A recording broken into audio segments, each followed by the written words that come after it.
ओम आदित्याय विद्महे प्रभाकराय धीमहि तन्नो सूर्य प्रचोदयात्। आप सभी को छठ माह व्रत की हार्दिक शुभकामनाएं। छठ व्रत भगवान सूर्य और षष्ठी देवी को समर्पित एक विशेष पर्व है। छठ व्रत को रखने के साथ ही छठ व्रत की कथा का श्रवण अवश्य करना चाहिए। इससे व्रत पूर्ण होता है और छठी मैया प्रसन्न हो मनोकामना पूर्ण करती हैं। तो आइए सुनते हैं छठ व्रत कथा। प्रियव्रत नाम से एक प्रसिद्ध राजा हुआ करते थे। उनके पिता का नाम था स्वयंभू मनु। प्रियव्रत योगी राज होने के कारण विवाह नहीं करना चाहते थे। तपस्या में उनकी विशेष रुचि थी, परंतु ब्रह्मा जी की आज्ञा तथा सत्य प्रयत्न के प्रभाव से उन्होंने विवाह कर लिया। विवाह के पश्चात सुदीर्घ काल तक उन्हें कोई भी संतान नहीं हुई। तब कश्यप जी ने उनसे पुत्रेष्टि यज्ञ कराया। राजा की प्रेयसी भार्या का नाम मालिनी था। मुनि ने उन्हें खीर प्रदान किया। खीर भक्षण करने के पश्चात रानी मालिनी गर्भवती हो गई। तत्पश्चात सुवर्ण के समान प्रभा वाले एक कुमार की उत्पत्ति हुई, परंतु संपूर्ण अंगों से संपन्न वह राजकुमार मरा हुआ था। उसकी आंखें उलट चुकी थी। उसे देखकर समस्त नारियां तथा बांधवों की स्त्रियां भी रो पड़ी। पुत्र के असह्य शोक के कारण माता को मूर्छा आ गई। राजा प्रियव्रत उस मृत बालक को लेकर शमशान में गए और उस एकांत भूमि में पुत्र को छाती से चिपकाकर आंखों से आंसुओं की धारा बहाने लगे। इतने में ही उन्हें वहां एक दिव्य विमान दिखाई पड़ा। शुद्ध स्फटिक मणि के समान चमकने वाला वह विमान अमूल्य रत्नों से बना था। तेज से जगमगाते हुए उस विमान की रेशमी वस्त्र अनुपम शोभा पा रही थी। वह अनेक प्रकार के अद्भुत चित्रों से विभूषित तथा पुष्पों की माला से सुसज्जित था। उसी पर बैठी हुई मन को मुग्ध करने वाली एक परम सुंदरी देवी को राजा प्रियव्रत ने देखा। श्वेत चंपा के समान उनका उज्जवल वर्ण था। सदा सुस्थिर तारुण्य से शोभा पाने वाली वे देवी मुस्कुरा रही थी। उनके मुख पर प्रसन्नता छाई थी।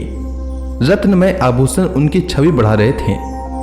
योग शास्त्र में पारंगत वे देवी भक्तों पर अनुग्रह करने के लिए आतुर थी। ऐसा जान पड़ता था मानो वे मूर्तिमान कृपा ही हो।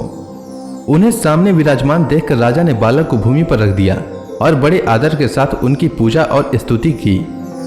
उस समय वे स्कंद की प्रिया देवी षष्ठी अपने तेज से दीप्यमान थी। उनका शांत विग्रह ग्रीष्म काल सूर्य के समान चमचमा रहा था।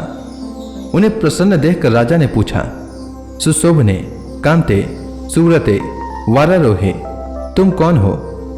तुम्हारे पति देव कौन हैं? और तुम किसकी कन्या हो?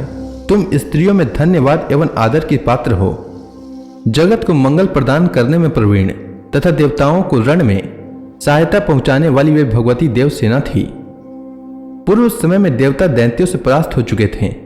इन देवी ने स्वयं सेना बनकर और देवताओं का पक्ष लेकर युद्ध किया था।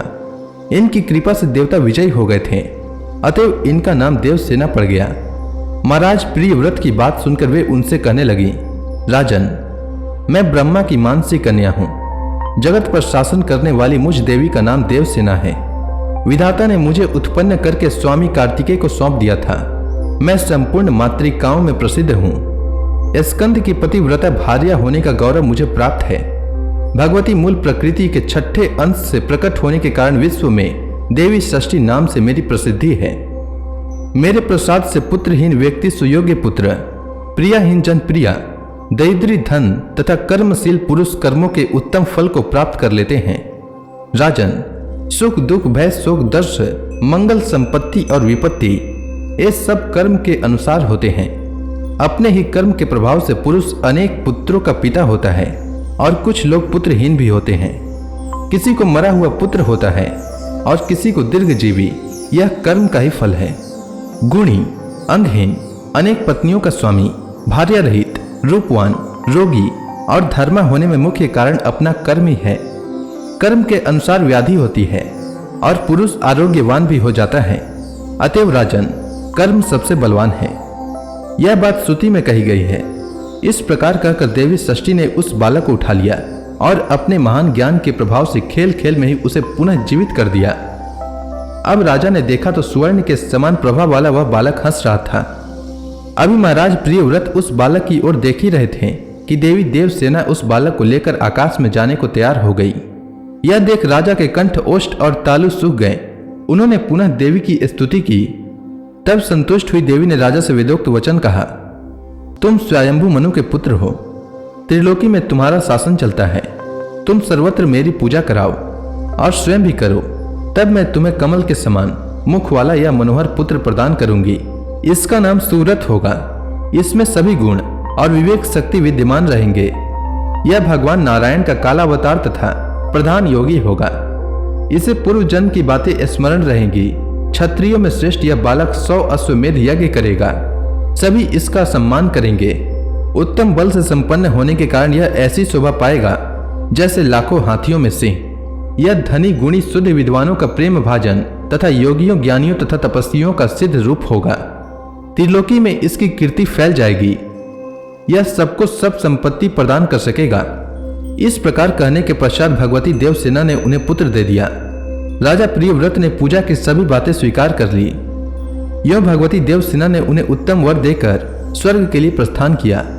राजा भी प्रसन्न मन होकर मंत्रियों के साथ अपने घर लौट आए और पुत्र विषयक वृत्तांत सबसे कह सुनाए। यह प्रिय वचन सुनकर स्त्री और पुरुष सब के सब परम संतुष्ट हो गए। राजा ने सर्वत्र पुत्र प्राप्ति के उपलक्ष्य में मांगलिक कार्य आरंभ करा दिया। भगवती की पूजा की, ब्राह्मणों को बहुत सा धन दिया।